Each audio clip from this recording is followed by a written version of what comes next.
Os transatlânticos foram o principal modo de viagem intercontinental por mais de um século, desde meados do século XIX até que começaram a ser substituídos por aviões na década de 1950.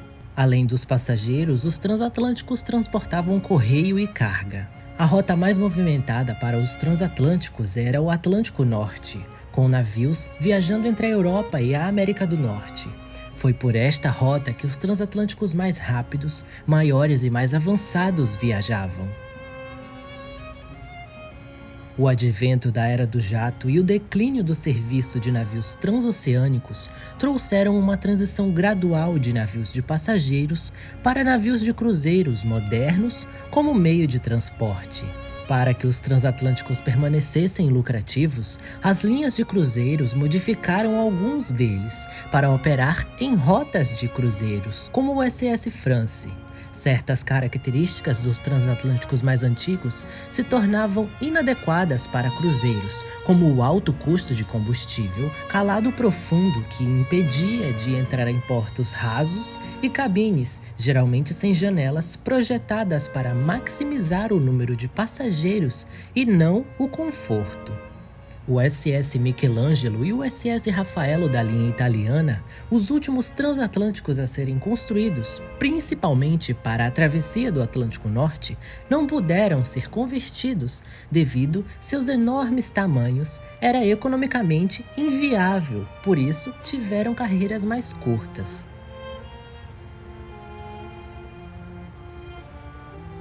Após a Segunda Guerra Mundial, alguns navios foram novamente transferidos das nações derrotadas para as nações vencedoras como reparação de guerra. Foi o caso do SS Europa, que foi cedido à França e renomeado Liberty. O governo dos Estados Unidos ficou muito impressionado com o serviço do Queen Mary e do Queen Elizabeth da Cunard como dois navios de guerra durante a guerra.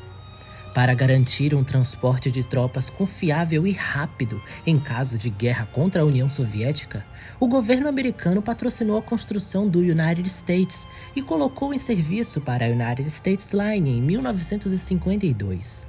Ele ganhou o Blue Ribbon, troféu dado aos navios mais rápidos do Atlântico.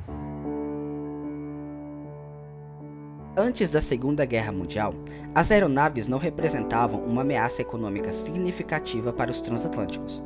A maioria das aeronaves pré-guerra eram barulhentas, vulneráveis ao mau tempo, poucas tinham o alcance necessário para voos transoceânicos e todas eram caras e tinham uma pequena capacidade de passageiros. A guerra acelerou o desenvolvimento de aeronaves grandes e de longo alcance.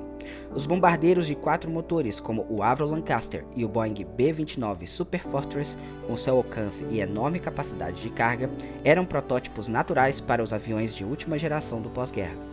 A tecnologia de motores a jato também se acelerou devido ao desenvolvimento de aeronaves a jato durante a guerra. Em 1953, o de Havilland Comet se tornou o primeiro avião comercial a jato do mundo. O Sud Aviation Caravelle, o Boeing 707 e Douglas DC-8 seguiram logo atrás. E muitas viagens de longa distância foram feitas por via aérea.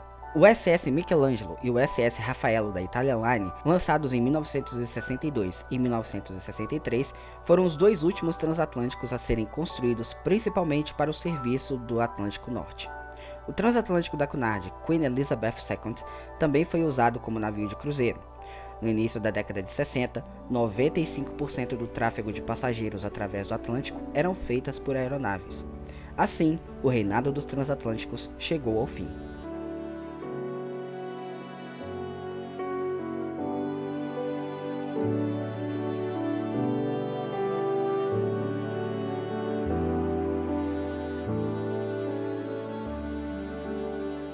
No início da década de 70, muitos navios de passageiros continuaram seu serviço em cruzeiros.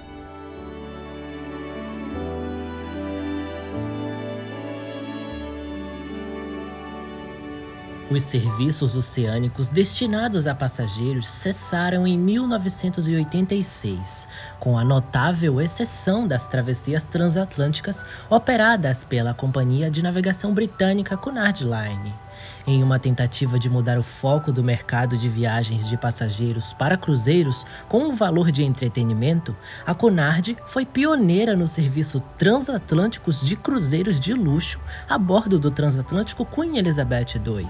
O Queen Elizabeth II também inaugurou o Cruzeiro de uma Classe, onde todos os passageiros receberam a mesma quantidade de atração e instalações. Isso revitalizou o mercado à medida que o apelo dos cruzeiros de luxo começou a se popularizar. A série de televisão dos anos 1970, Love Boat, ajudou a popularizar o conceito de uma oportunidade romântica para casais. Love, exciting and new.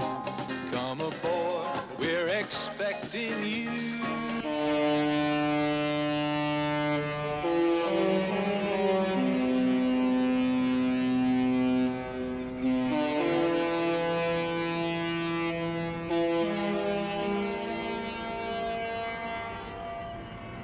A série foi gravada a bordo de um dos navios da Princess Cruises, e até hoje a companhia se orgulha muito disso, tanto que seus navios cantam a música tema da série como forma de homenagem.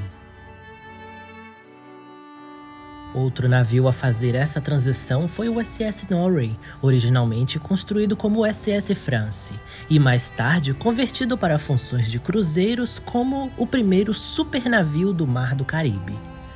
Navios de cruzeiros contemporâneos construídos no final da década de 1980 e posteriormente, como a classe Sovereign da Royal Caribbean, que quebrou o recorde de tamanho mantido por décadas pelo Norway.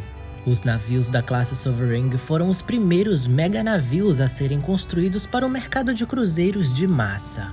Eles também tinham um único deck dedicado inteiramente a cabines com varanda primitiva em vez de cabines com vista para o mar. Outras linhas de cruzeiros logo lançaram navios com atributos semelhantes.